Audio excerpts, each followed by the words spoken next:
Praise the lord. ప్రభువైన యేసుక్రీస్తు నామములో ఈ ఉదయకాలమందు మీ అందరికీ కూడా శుభములు తెలియజేస్తూ ఉన్నాను. ఈ లెంట్ డేస్లో శిలువ వర్తమానాలు షార్ట్ మెసేజ్గా నేను మీ ముందుకు తీసుకొస్తున్నాను. వాటిని విని ఆత్మీయంగా మేలు పొందమని ప్రభు పేరట మనవి చేస్తున్నా. మీరు వినడమే కాకుండా అనేకులకి ఈ మాటలను మీరు ఫార్వర్డ్ చేయండి. ఈ విధంగా మీరు దేవుని పని చేసిన వారు అవుతారు. ప్రియ దేవుని బిడ్డలారా, 22వ కీర్తన, ఆ కీర్తనలో ప్రభువైన యేసుక్రీస్తు గురించి అనేకమైన విషయాలు దావీదు ప్రస్తావించాడు. యేసుక్రీస్తు కంటే 1000 సంవత్సరాలు ముందున్నవాడు దావీదు భక్తుడు. యేసుక్రీస్తుకి ఏం జరగబోతుందో తన కీర్తనలో దేవుడు తన ద్వారా బయలుపరిచారు. నిన్న ఉదయకాలమందు ఒక మాట మాట్లాడుకున్నాం 22వ కీర్తనలోని, నా దేవా నా దేవా నన్ను ఎలా చేయి విడనాడుతివి అన్నాడు దావీదు. సేమ్ 1000 సంవత్సరాలు ఆగాక యేసుక్రీస్తు శిలువలో వేలాడేటప్పుడు ఆ మాట మాట్లాడారు. అలాగే ఈరోజు కీర్తన 22 కీర్తనలో 7వ వచనంలో, నన్ను చూచు వారందరూ పెదవులు విరిచి తల ఆడించుచు నన్ను అపహసించుచున్నారు అన్నారు. మత్తయి సువార్త 27 అధ్యాయం 39వ వచనంలో అలాగే అక్షరాల నెరవేరింది. ఇదేమో పాత నిబంధనలోనేది ప్రవచనం. ప్రవచనం అంటే ఏంటి?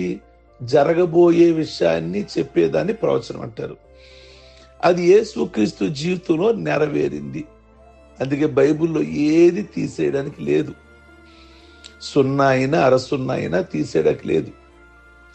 బైబిల్ గ్రంథంలో చెప్పిన విషయాలన్నీ కూడా నెరవేరాయి, నెరవేరుతున్నాయి, నెరవేరడానికి సిద్ధంగా ఉన్నాయి.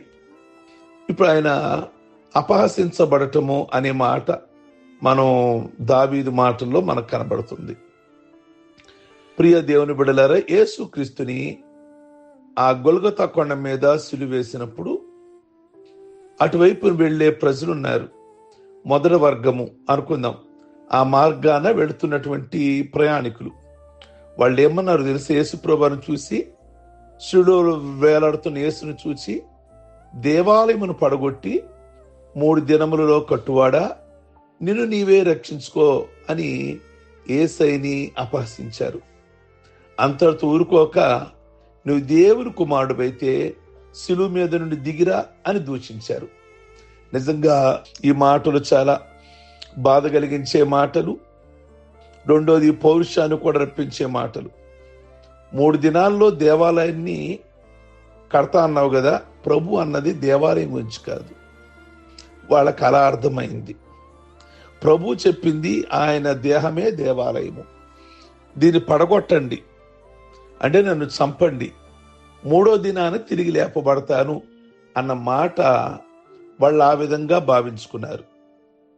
నువ్వు దేవుని కుమారుడు అయితే శిలువ మీద నుండి దిగిరా అన్నారు. నిజంగా ఆయన దేవుడు కుమారుడు కాదా? దేవుని కుమారుడే కదా. రుజువు చేసుకోవాలి. ఇప్పుడు నేను దేవుడి కుమారుడిని, మీరు నమ్ముతారో నమ్మరని.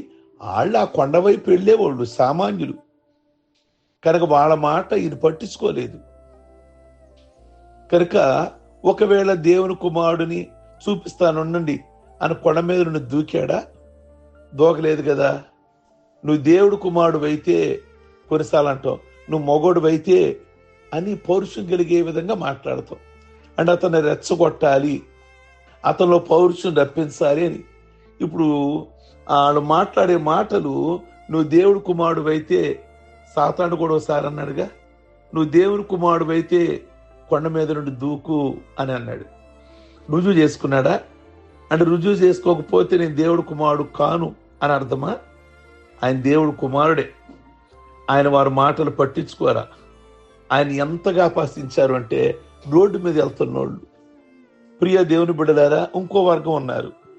వాళ్ళని శాస్త్రులు, పెద్దలు, ప్రధాన యాజకులు అంటాము. వీళ్ళు ఏమంటారు తెలుసా? అటువైపు వెళ్తా యేసయ్య శిలువలో వేలాడుతుంటే వీడు ఇతరులను రక్షించాడు, కానీ తను తాను రక్షించుకోలేకపోయాడు. గుడ్డివారిని రక్షించాడు, మోగవారితో మాట్లాడిచ్చాడు, చెవిటి వారి వినేలాగా చేశాడు, చనిపోయిన వారిని లేపాడు, 3 రోజులైనా కానీ లేపాడు. కానీ ఈయన విషయానికి వస్తే తన్ను తాను రక్షించుకోలేడు. అయినా ఇశ్రాయేల్ రాజు కదా, ఇప్పుడు శిలువ మీద నుండి దిగిన ఎడల వాడు నమ్ముదుము అంటూ ప్రభువును దూషించారు. వాళ్ళ నమ్మకం కోసం ఆయన దిగి ఆయన కనబరుచుకోవాలా. ఆయన దిగడానికి లేదా వాళ్ళని నమ్మించాలి, ఇది నేను చేయకపోతే నన్ను నమ్మరు అని అనుకోలేదు. ప్రియ దేవుని బిడ్డలారా, 3వ వర్గం అటువైపు వెళుతున్న వాళ్ళు, అటువైపు ఉన్న వాళ్ళు బందిపోడ దొంగలు. యేసుక్రీస్తు శిలువ ప్రక్కన మరొక 2 శిలువలు కనబడతాయి. ఆ 2 శిలువలు భక్తులు కాదు, వాళ్ళిద్దరు యేసుప్రభు శిష్యుల్ని కాదు, యేసుప్రభుతో శిలువ వేసింది 2 నేరస్తులు, 2 బందిపోడు దొంగలు. ఫస్ట్ యేసుప్రభు వారు ప్రక్కన కుడివైపున ఎడమవైపున ఉన్నారు దొంగోళ్ళు. అయితే వాళ్ళు అనుకున్నారట, ఏమనుకున్నారు అంటే, ఈయనే గనక మరి నిజంగా దేవుడు కుమారుడైతే మాలాగెందుకు కష్టాలు, ఎందుకు బాధలు అన్నట్లుగా మాట్లాడారు, దూషించారు. కానీ యేసయ్య పడుతున్న శ్రమలు, ఆయన సహిస్తున్న బాధలు, శ్రమలు, యేసయ్య చూపిన సహనాన్ని గమనించి ఇరువురిలో ఒక దొంగ మాత్రం లేదు లేదు అలా మాట్లాడమాకురా, నిజంగా దేవుని కుమారుడి అన్నట్లుగా మాట్లాడాడు. ప్రియ దేవుని బిడ్డలారా, ప్రభువుని ఒక దొంగ రక్షణ పొందాడు, ప్రభువుని అంగీకరించాడు లాస్ట్ టైంలో. కానీ మరో దొంగ లాస్ట్ టైంలో కూడా అతను మార్పు చెందడానికి ఇష్టపడ్డా, మాట్లాడడానికి ఇష్టపడ్డాడు. ఈరోజు ఒక దొంగ రక్షించబడి పరలోక రాజ్యానికి వెళ్తే ఒక దొంగ నరకానికి వెళ్ళాడు. ఈరోజు యేసుప్రభు శిలువలో వేలాడుతుంటే అటువైపునున్న ప్రజలు ఎగతాళి చేశారు యేసుప్రభుని. ఏమని ఎగతాళి చేశారు? దేవాలయాన్ని పడగొట్టి 3 దినాల్లో కడతావా అన్నారు.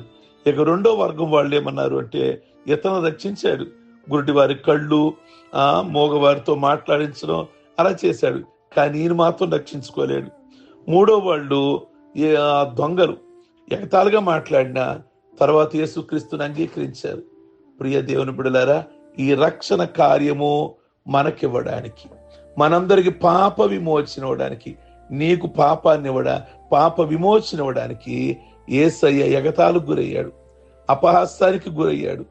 అనేకమైన మాటలు మాట్లాడారు. మరి యేసయ్య సిగ్గుపడలా, వాళ్ళు ఎన్ని మాటలు మాట్లాడినా. యేసయ్య ఎక్కడ పరుషు తెచ్చుకోలేదు. ఒకవేళ ఆయన పరుషు తెచ్చుకుంటే ఈ రోజున మనకు రక్షణ కలిగేది కాదు, మనకే సిగ్గు. నేను ప్రభులో ఉన్నానండి, నేను ప్రభు దగ్గరికి వెళ్తున్నానండి, చర్చికి వెళ్తున్నానండి, నేను బాప్టిజం పొందానంటే మనం సిగ్గుపడతాం ఆయన కోసం. అందుకే ప్రభు అన్నారు, నా కోసం ఎవరైతే సిగ్గుపడతారో నేను వారి కోసం సిగ్గుపడతాను అని అన్నారు. కనుక సిగ్గుపడమాకండి. యేసయ్యని రకరకాలుగా మాట్లాడారు, అవమానపరచ మాటలు మాట్లాడారు, హేళనకు గురయ్యేట్లుగా మాట్లాడారు. కానీ ఆయన దృష్టిలో ఒకటే కనబడుతుంది, ఇదంతా నా ప్రజల కోసమే కదా, నేను మౌనంగా ఉంటాను అనుకున్నాడు. అందుకే రక్షణ మనకు వచ్చింది. మరి యేసయ్య కోసం మనం నిందలు ఏమైనా పడ్డామా, అవమానాలు ఏమైనా పడ్డామా ప్రభు కోసమై? ప్రియ దేవుని బిడ్డ, నీ కోసమై తను పడ్డారు. కనుక ప్రార్థించుకుందాం. సర్వశక్తి కలిగిన ప్రభువా, మీ వందనాలు, స్తోత్రం. ఈ ఉదయకాలమందు 22వ కీర్తనలో అపహసించారు అని ఎప్పుడో రాశాడు దావీదు. అక్షరాల మీ జీవితంలో అవి నెరవేరాయి. నా కోసమై అపహసించబడ్డారు, నా కోసమై ఉమ్మివేయబడ్డారు, నా కోసమై ప్రభువా మీ కొందనాలు. రకరకాలుగా, హేళనగా, ఎగతాళిగా, పనికిరానోడు కూడా మాట్లాడే విధంగా అయింది నాయన. కానీ మారు మాట మాట్లాడలా. ఎందుకంటే మీకు కోపం, ఆవేశం వస్తే రక్షణ మాకు దూరం చెయ్యాలని వాడు ఎన్నో రకాలుగా డైరెక్ట్గా మాట్లాడాడు, మనుషుల్లో నుండి కూడా మాట్లాడించాడు. కానీ మీరు ఎక్కడా కూడా ప్రభువా మరి లొంగలేదు అయ్యా, ఆవేశానికి గురి కాలేదు నాయన. మరి ప్రార్థనాపూర్వకంగా మీరుండి మాకు రక్షణకి గొప్ప భాగ్యాన్ని తీసుకొచ్చినందుకై స్తుతులు, స్తోత్రాలు. ఈ ఉదయకాలం నీ మాటలు వింటున్న ప్రతి బిడ్డను పేరు పేరున దీవించండి. మీకు స్తోత్రం.